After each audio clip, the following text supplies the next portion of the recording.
This episode, we talk about Tiger Philanthropist. I'm Victor Frost, and this is Steven Universe Universe.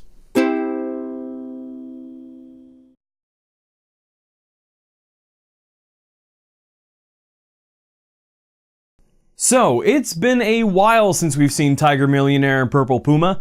If you can believe it, the last time we saw them in the ring was 113 episodes ago, back in episode 9 of season 1, more than 3 years ago our time. So how have the legacies of these two titans of the squared circle fared since we saw them last? For that, we need to turn to the play-by-play. We start with Tiger Millionaire and Purple Puma taking on Sharkomania in the ring, but they make short work of him and prove once again that they're the cream of the crop, oh yeah.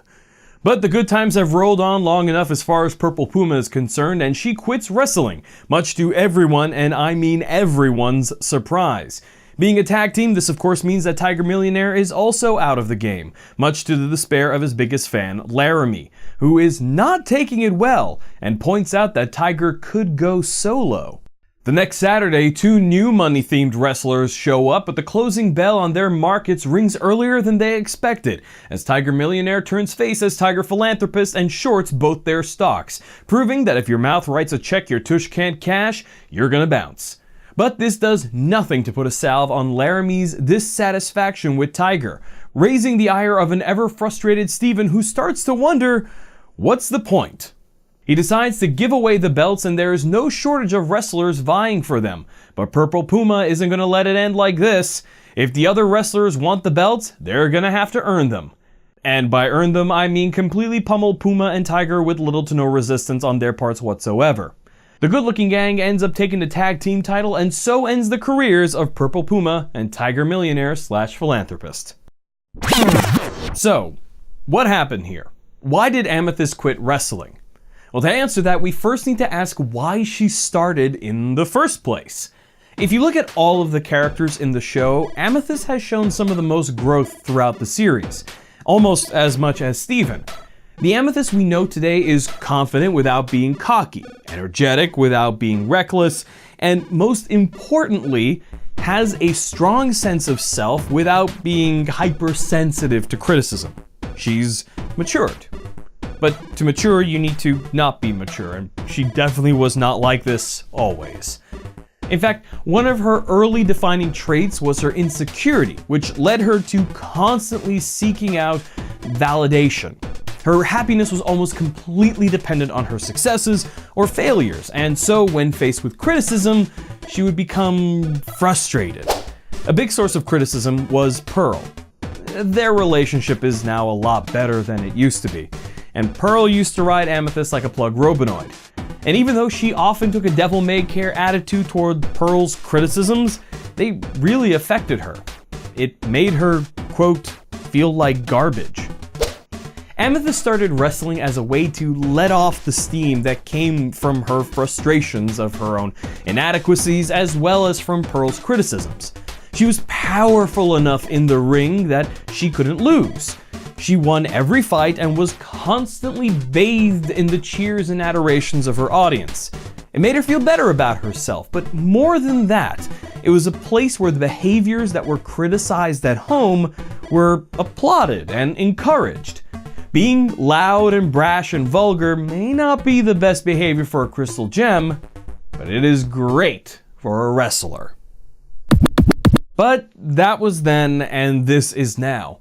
Amethyst has changed. She may still be loud and brash and vulgar, but she's also considerate and calm and, well, she's still pretty vulgar at times, but the point is she knows how and when to rein it in, and she's a lot more capable of doing so. Her improved relationship with Pearl is a big factor of this. This was mostly handled in On the Run, where Amethyst opens up to Pearl, and as a result, Pearl becomes more considerate and less critical of Amethyst. And you can see throughout the series that things gradually improve between them. More than anything else, though, Amethyst became more comfortable with herself, and because of that, far less insecure. A great example of this was in Too Short to Ride, when Peridot slams on shapeshifting, Amethyst's thing. But she doesn't lash out, something she definitely would have done back in season 1. Instead, she lets it roll over her and actually tries to find out what's bothering Peridot. None of this growth came easily. Growth rarely does. Above and beyond the specific examples I already mentioned, there was the trial she went through and reformed as she kept seeking Garnet's approval, how Jasper taunted her about being defective and Crack the Whip, her competing versus Steven in Steven versus Amethyst, and on and on and on, each trial strengthening her, each hardship an opportunity for learning and growth. It's this growth and change in character that's the reason why Amethyst dropped out of wrestling. This is what she was talking about when she said, "I needed it when it felt like I wasn't good enough, but I don't feel like that anymore."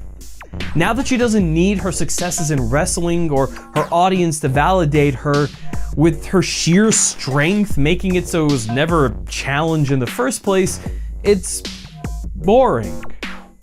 But even though Amethyst has grown a lot, she still does have some growing to do. Like, for example, quitting without taking Steven's feelings into account and considering what he might want. Speaking of Steven, his reactions in this episode struck a bit of a chord with me. The central conflict for him was that with Amethyst not wrestling anymore, he didn't really know why he was still wrestling. Spending time with Amethyst was the reason he started doing it in the first place. It was a simple reason, and it was for himself. But now that doesn't apply, so why bother? Well, he quickly finds a reason thanks to Laramie, the audience. But now, rather than being his own motivator, his motivation is now external. And so now all he wants to do is know what his audience wants. As a creator, I know this is a dangerous mentality. You gotta do it for you, otherwise you're gonna burn out or worse, lose focus on why you're doing what you're doing. I've seen big projects completely fall to pieces because they kept changing their focus based on new trends. And there have been many times I've considered ending Steven Universe because I lost focus of why I started doing it in the first place. But equally important is recognizing when it's time to let go and move on. It can be tough sometimes because momentum is a powerful thing. But Steven figured it out and he and Amethyst both got a good ending to their run as wrestlers. And I get my ending too. This is going to be the last episode of Steven Universe. Gotcha. With that, it's time for us to look at the little crumbs of lore, jokes, and inconsistencies sprinkled throughout the episode. You guessed it, it's time for the bits. The positions of the audience members change from shot to shot. Handheld mics like this aren't actually expensive. You can get a Shure SM58S for about $110, and let me tell you, they are more than robust enough to handle being dropped like that. Still, you probably shouldn't. Sadie is watching Steven and trying to pretend she isn't. Seriously, Laramie's head is pretty damn square. I mean, it's got like definable edges. Steven is not Tiger. Tiger's ripped and like 7 feet tall. Fact check, Tiger is not ripped and 7 feet tall. This sign says they only sell donuts, but they clearly sell other things as well. Too big to fail? Wolves of Wall Street? I love these jokes for adults. He's got the same briefcase as Steven. So it's worth noting the differences between the money-themed wrestlers. Tiger Millionaire came first and he represents old-school investors, people who made their fortunes directly investing in commodities like oil, iron, lumber, or in Tiger's case, coconuts.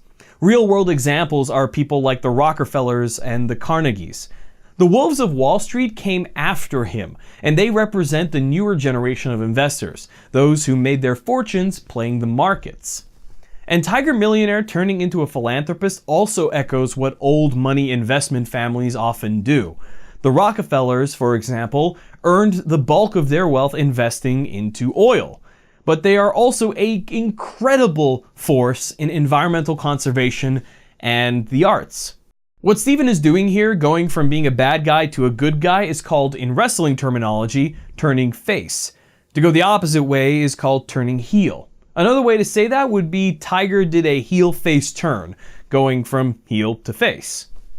Those falling bills are CG. They're animated all on ones, or on every frame, while I'm pretty sure Steven Universe is animated on twos or a mix of ones and twos. The pants and jackets from that guy's outfit are from different suits. Laramie's low grades in school are reflected in this scene. Beach City Wrestling Arena Dome and Building? That abandoned, dilapidated safety code violation of a warehouse has a name? I call BS. Steven looks like he hates Mondays. Who is queuing up everyone's theme music? Does Amethyst sweat? If so, I would not want to bury my face in that fur. So handsome.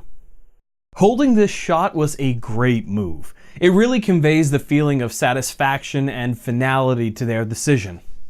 I'm glad the good-looking gang got the belts, since they literally handed the belts to Puma and Tiger the last time we saw them. Sadie does not care about Laramie being kicked out, and nor do I. And that's what we learned this time on Steven Universe. Join us next episode where we talk about Room for Ruby. In the meantime, if you like the show, hit the like button. But if you like the show, you can become a supporter on Patreon, where you can get sneak peeks at upcoming projects, behind the scenes stuff, and special content just for you. Link to that in the doobly-doo, also up here. With that, I'm Victor Frost, and I'll see you next time on Steven Universe.